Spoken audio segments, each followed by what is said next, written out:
নমস্কার বন্ধুরা, আপনাদের প্রত্যেকে স্বাগত জানাই আমার ইউটিউব চ্যানেলে। তো যেমনটা আমি কালকে বলছিলাম, সেকশন কন্ট্রোলারের সিরি ইন্টিমেশনশিপ যদি বেরিয়ে যায়, তাহলে আমি সেটা আপলোড করে আপনাদের দেখাবো আমার কোথায় পড়েছে। আমি নিজেও এখনও পর্যন্ত চেক করিনি, আমি এখন নিজে চেক করব। তার জন্য আপনারা কী করতে পারেন, আপনারা আরআরবি কলকাতা লিখতে পারেন, মানে আরআরবি কলকাতা থেকেও চেক করতে পারেন, নিজস্ব যে কোনো জায়গা থেকেও চেক করতে পারেন, বা নর্মালি সেকশন কন্ট্রোলারের সিটি ইন্টিমেশন স্ক্রিপ্ট এরকম সার্চ করেও লিখতে পারেন। বেসিক্যালি যে কোনো আপনারা সাইট পেয়ে যাবেন, বিভিন্ন রকম এরকম সরকারি সাইট, ফিজিক্সওয়ালা, টেক্সট বুক, আড্ডা 247, কেরিয়ার পাওয়ার সব পেয়ে যাবেন। আমি কেরিয়ার পাওয়ারটাই খুলছি। তো এটা খোলার পর যখন নিচের দিকে যাবেন, দেখবেন সিটি আগে এইটাকে বন্ধ করি।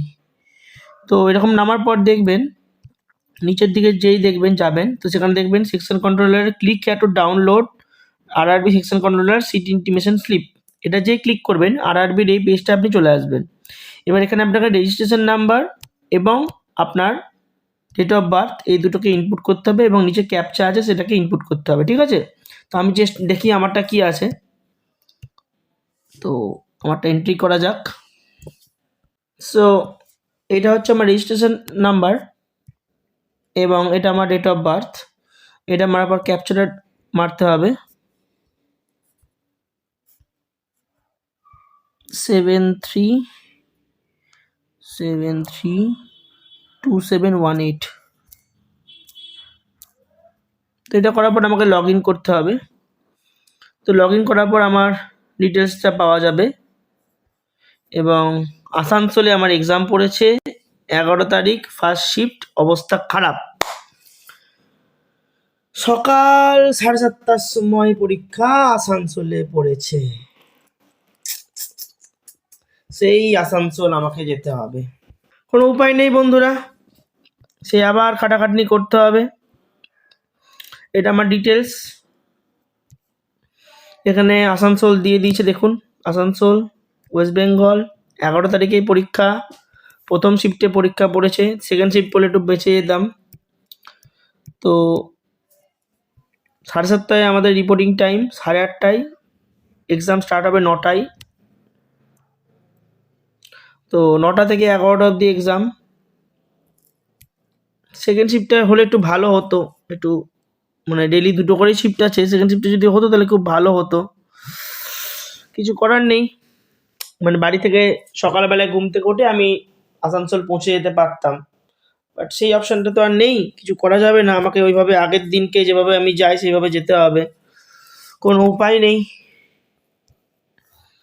তো এটাই আমার একটু দুঃখই লাগছে, কারণ আমার বাড়ি থেকে না বহরমপুর থেকে আসানসোল যাওয়ার জন্য কমিউনিকেশন ঠিক মতো নেই।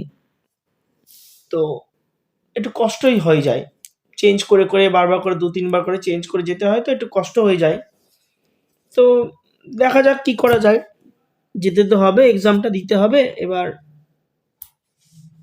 আপনাদের যাদের যাদের পড়েছেন, আপনারা যারা পশ্চিমবঙ্গ থেকে যদি তারা ভিডিও দেখছেন, তারা নিজেরা বলবেন, যারা অ্যাপ্লাই করেছেন তারা কোথায় কোথায় এক্সাম পড়েছে। আশা করছি আসানসোল, কলকাতা এরকমই পাঠাচ্ছে। মানে বেসিক্যালি আমি এটা জানি না কেন, মানে প্রায় বেসিক্যালি সমস্ত এক্সামেই আমাকে যারা আমি বলে না, যারা মুর্শিদাবাদের দিকে থাকছে তাদের প্রত্যেককেই কিন্তু আসানসোল পাঠাচ্ছে। ওটা কী সেন্সে মুর্শিদাবাদ থেকে আসানসোলের লিঙ্কটা পাচ্ছে আমি বুঝতে পারি না। কলকাতা করলে ইজিলি পরীক্ষা হয়ে যায়, কেন যে আসানসোল পাঠাচ্ছে আমি তো সেটা বুঝতে পারছি না। এবার আপনারা বলবেন আপনাদের কোথায় কোথায় এক্সাম পড়েছে, কার কেমন কোন জায়গাটায় পড়েছে, কিছু বুঝতে পারছি না। তো বাকি যারা অন্যান্য স্টেট থেকেও অ্যাপ্লাই করেছেন তাদেরও বলবে তাদের বাড়ি থেকে কতটা দূর। আমার মোটামুটি 250 কিলোমিটার দূর আমার বাড়ি থেকে, 250 বেশি, প্রায় 250 to 300 কিলোমিটার মোটামুটি আমার বাড়ি থেকে দূর রয়েছে।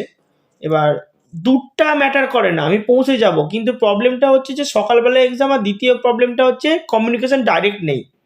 ডাইরেক্ট কমিউনিকেশন না থাকার জন্য খুব প্রবলেম হয়ে যায়, এটাই হলো একটা ইস্যু, বাকি কিছু প্রবলেম না। দেখা যাক কী হচ্ছে। তো ভিডিওটি যদি পছন্দ হয় ভিডিওটিকে লাইক করবেন, চ্যানেলটিকে সাবস্ক্রাইব করবেন। পরবর্তী ভিডিওতে দেখা হচ্ছে, ধন্যবাদ।